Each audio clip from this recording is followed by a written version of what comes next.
speaker, I will talk about Headship and Subordination. He is a graduate of BCLP number 17 that was in 2013. He served the Brotherhood as Action Group Leader and now the Director of the Program and Services. He is a banker, a business manager of the Union Bank. He has 4 children. His wife is a dentist, she's Iligan. Brothers and sisters, let's put our hands together as we welcome our speaker, Brother Michael Alejandro, also known as Butch Ruiz.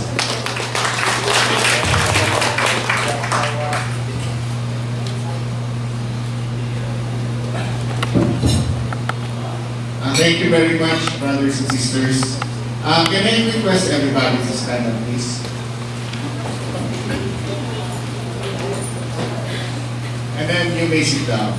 Thank you for the standing ovation. Well, attach ko sa inyong standing ovation. The topic is very familiar to us. It is headship and subordination. This topic defines that the husband and wife relationship should always be based on love to one another. Is that true? Yes, diba? I do believe that all of us agree to this. Unless somebody else here, the reason for their marriage was the other way around. Is there someone na nag-inyo other than love? I can't imagine a person getting married because of money or any other reason other than love. Although there are persons really yunana, pero I don't know if they would last long. Siguro mga 1 years, 2 years. Diba? But always remember, our love cannot sustain if we have not experienced the love of Christ in our lives. For the scriptural view, goals muna na goals. Our goals for this talk is to define the husband and wife relationship based on love and to define and put good order in active working relationship. So for the scriptural view, headship and subordination in a husband and wife relationship is based on love.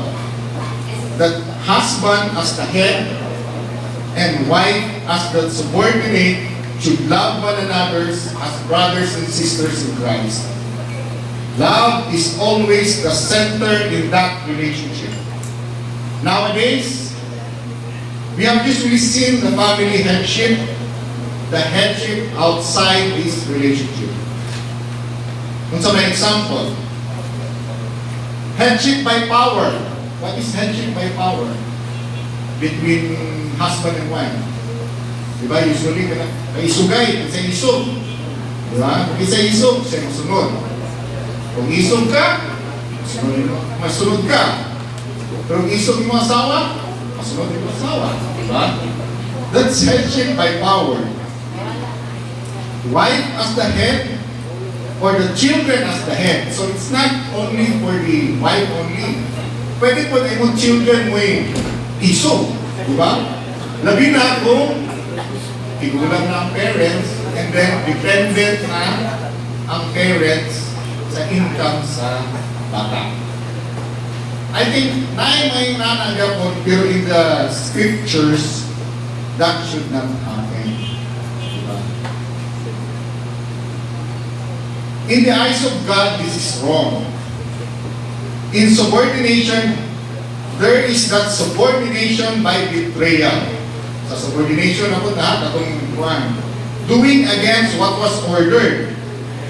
So example, kung inom ka sa imong asawa ka, maglaba ka kulo, pero imong ginabhan puti. Diba? Hindi ka mo. Hindi ka nagkulo. Subordination by anger. Sugot lagi. Pero ugot, yaw-yaw ko rin ako. Subordination by delaying tactic. Yan na. Bibitaw na mudagan. Usually, subuhon ka. Yan na. Bibitaw na mudagan. So brothers and sisters, be a full subject or subordinate. Let's develop a relationship of being partner for effective service at home. So we should understand each other good. Help in the household chores, di ba? Usually, kita, lalaki, itong tabang, ang asawa lang na itong pabuhatan na, pero hindi na mo. Dapat we should help, di ba? Kung nila ka mo help, bubod na, di ba? Yaw-yawan ka! Pinamutabang na lang yun. So let's develop that agape love and not an eros love. So what is an agape love? It is a caring attitude used to describe the love that is of and from God. So that's agape love. While eros love is a desire for something, often used to express sexual love or feeling of arousal that are shared between people who are physically attracted to one another. So asa mo sila? Agape o eros?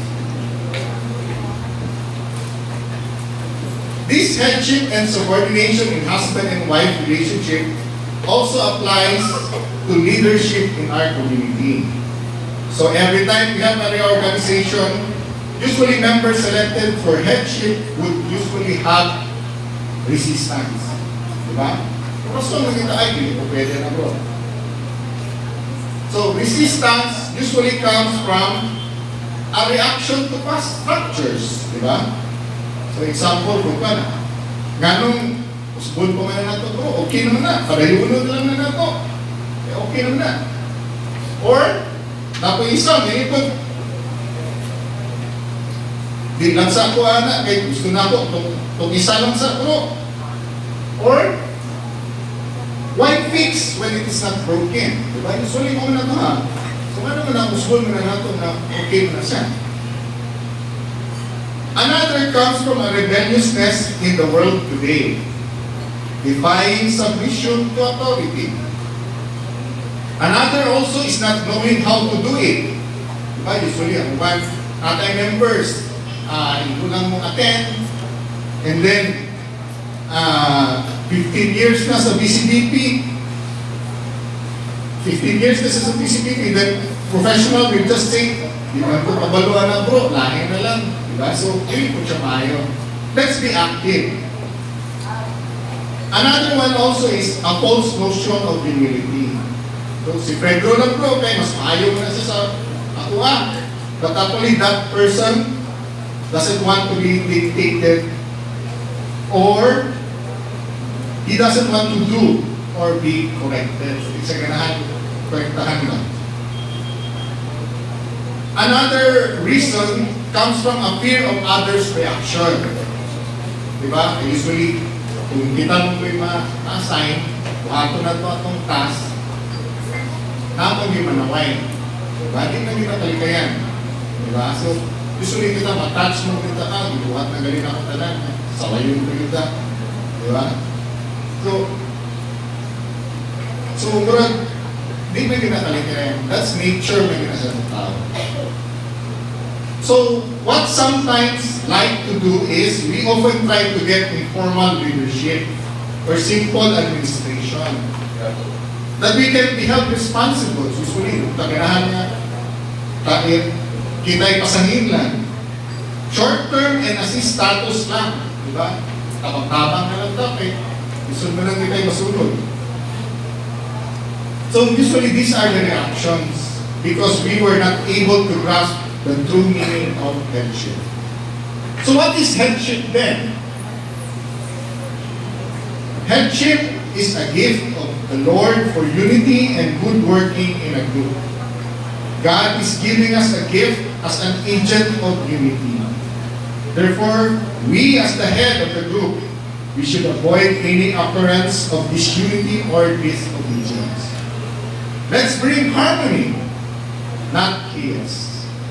This is why we enter into community in the first place, to serve God and to have a community. Another, headship is a service, meaning no salary, no professional fee. Diba? Pag ano yung natong diri, we are here to serve. So, wala tayong bayan, libre. So, we even sacrifice our time, diba?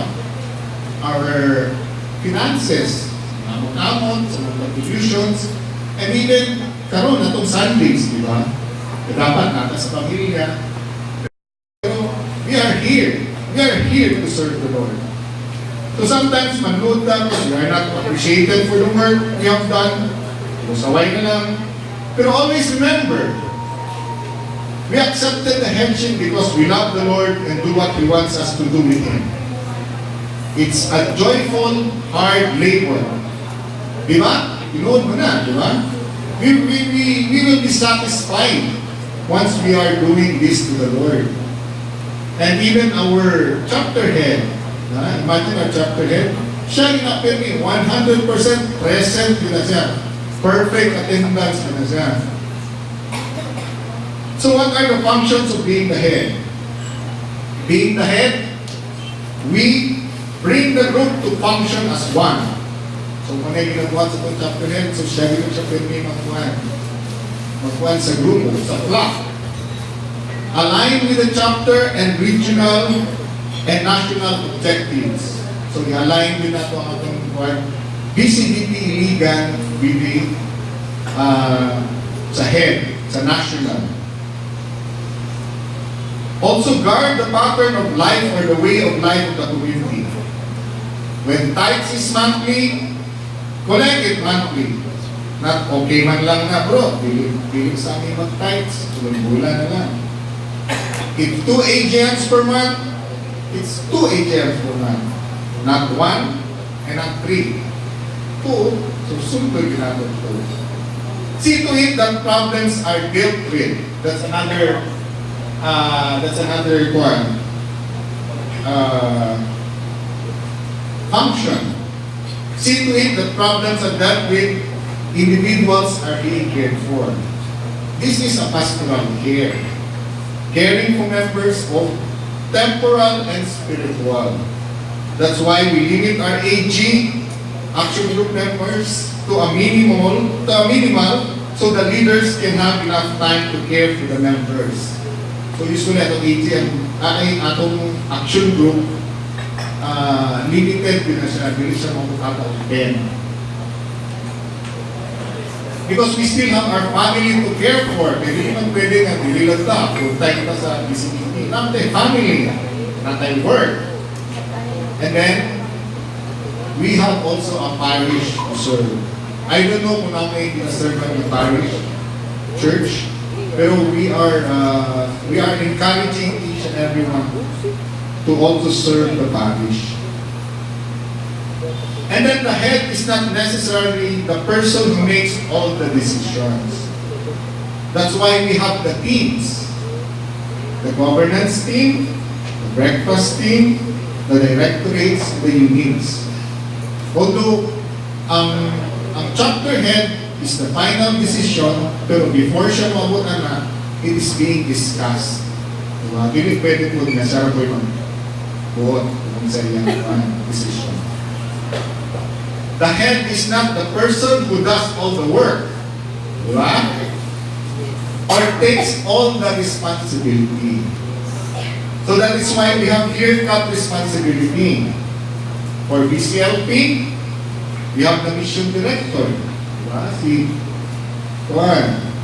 And then for the first and third Fridays, we have the formation director. For celebrations, we have the PS director. Ako, PS director, David. Kalimut ko. For family-related activities, we have the family life director. For membership concerns, we have unit leaders. And for caring the members, we have action group leaders. So, after ani mo good, once nanay mo ko acceptance, you will be assigned into an action group. So, diyan rin yung nyo mag-meet ay inyong action group leaders, unit leaders, and then we will be having action group meetings na tayo. So brothers and sisters, headship is not difficult if you base it on these definitions. But we can ask our previous chapter heads, di ba? Hindi, lisod. Pero, makahilak ka sa stress. Okay, grabe yun ang time needed if you are the chapter head. So I challenge all our BCLP members and future BCLP members, di ba? Volunteer to be a leader. Receive the gift of God. Be the next chapter head. Sa future. Diba? So therefore, what is subordination? Subordination of a subordinate or member is an active working relationship. So why active? Because we do our part. So kita members, we just don't sit here, di ba? You can see, di ba? Ang ato mga namin mga discussion leaders, di ba? May natay mga music ministry. So they also do their part. Although members na sila, pero they have their own responsibilities and duties. We love our leaders, we care for them. So that's why we help our leaders to follow, or in any activities, we help them so that our activity will succeed. Diba? It involves obeying, supporting the head, correcting the head. So, pwede natin siya i-correct if he is wrong, and respectfully disagreeing without challenging his position as head. So, never come challenge. We can always question, but we do not challenge the chapter head. We are also being open to the head. So always remember this, that we are doing this for the greater glory of God and service to the Lord. The biblical foundation for the husband and wife relationship is found in Ephesians 5:21-33. The instruction for Christian households. So if I may read, submit to one another out of reverence for Christ. Reverence meaning great respect, admiration, appreciation for Christ. Wives, submit yourselves to your own husbands as you do to the Lord. For the husband is the head of the wife, as Christ is the head of the church, his body, of which he is the Savior. Now, as the church submits to Christ, so also wives submit to your husbands in everything. Husbands, love your wives, just as Christ loved the church and gave himself up for her, to make her holy, cleansing her by the washing with water through the word, and to present her to himself as a radiant church, without stain or wrinkle or any other blemish, but holy and blameless. In the same way, husbands ought to love their wives as their own bodies. He who does love his wife loves himself. After all, no one ever hated their own body, but they feed and care for their body, just as Christ does the church. For we are members of his body. This is just telling the wives to submit to their husband, and husbands should love their wives as Christ loved his church. And husbands should love their wives as their own bodies. For this reason, a man will leave his father and mother and be united to his wife, and the two will become one flesh. This is a profound mystery, but I am talking about Christ and the church. However, each one of you also must love his wife as he loves himself, and the wife must respect her husband. So the husband in exercising headship. This is about family.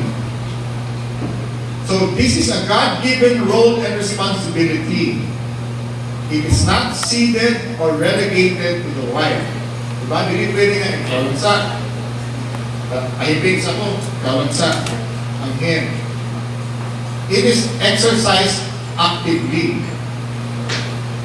It is a way of caring for, loving, and providing for the needs of those placed under one's care. Because the husband is always the provider.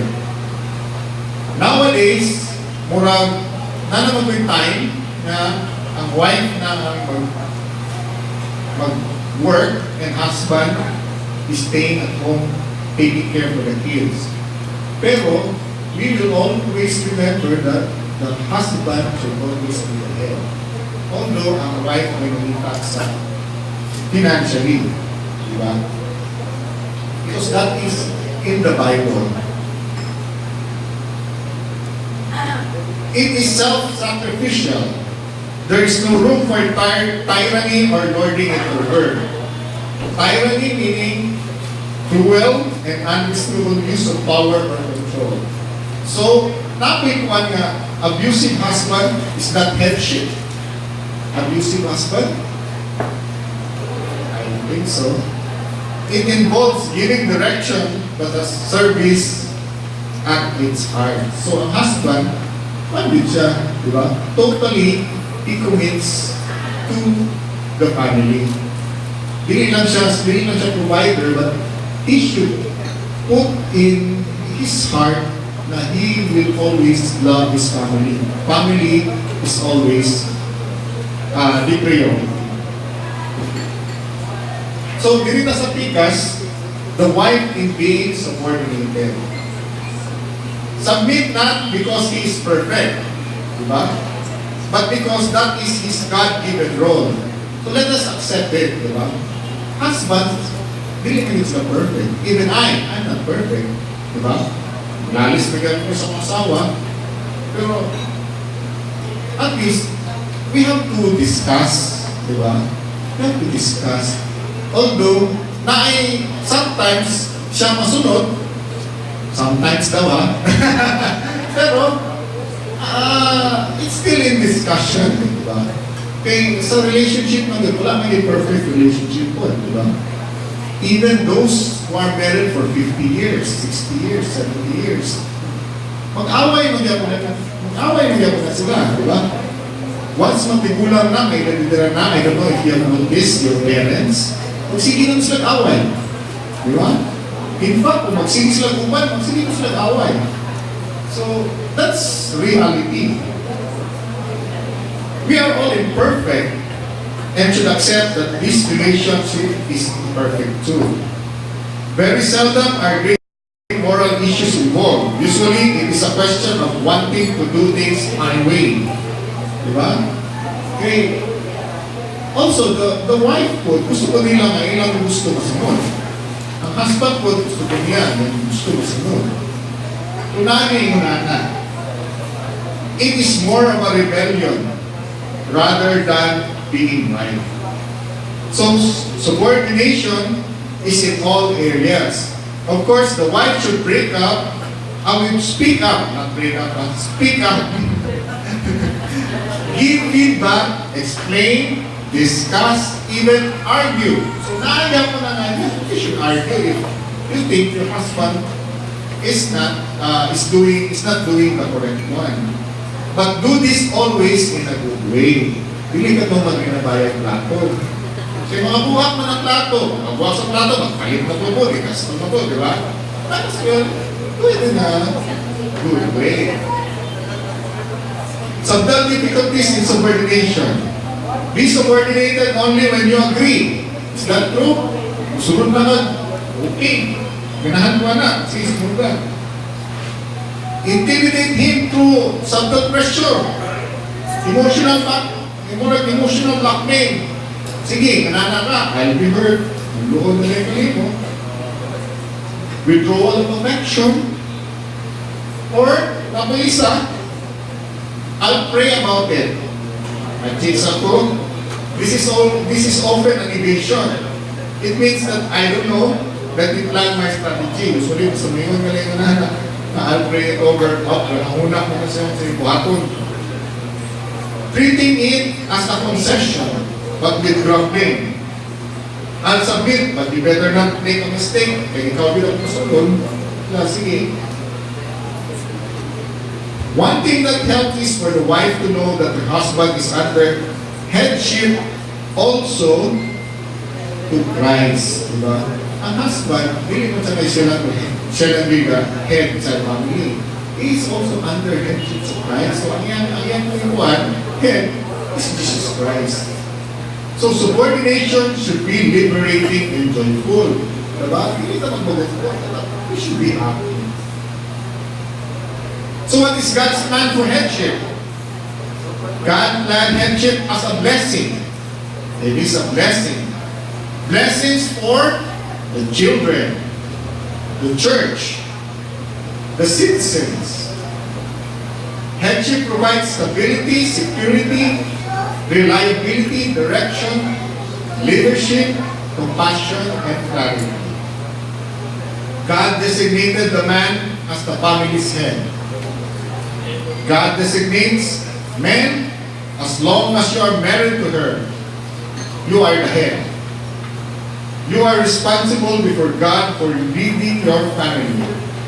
Ladies, as long as you are married to Him, even when He's imperfect, even if the two of you weren't in the same place, He is still your head. You are still His wife and are responsible to Him. And that can be hard, but it is God's plan for blessing the whole family. God established the head as a servant. So what makes this whole process easier is that God has not established the head of the family as a dictator. Diba? Hindi siya dictator. He's the head, but he's not a dictator. Yes, establish him as a servant. So headship, therefore, is God's plan. For personal formation of every member. For BCPP, our unique pastoral structure are action groups. Diba? And headship also is in God's plan for unity, good order, and peace in the body. Headship and subordination does away with the theory of everyone being responsible, in which case no one is actually responsible. It does away with the power struggles and competition. It clarifies who is responsible. So the head does not dominate, nor do everything itself. Rather, he allows others to serve effectively. So the exercise of headship, though heads are servant leaders, headship involves real authority. Headship is meant to call for responsibility, initiative, and maturity in the subordinate. There are always limits to headship. No one completely dominates another. There is no such thing as blind obedience to the head. Right headship always allows for appeal. May appeal. Being subordinated, there is no blind obedience. We freely choose what to do or how to act. However, what is essential is the attitude in our heart, in our spirit, as a subordinate.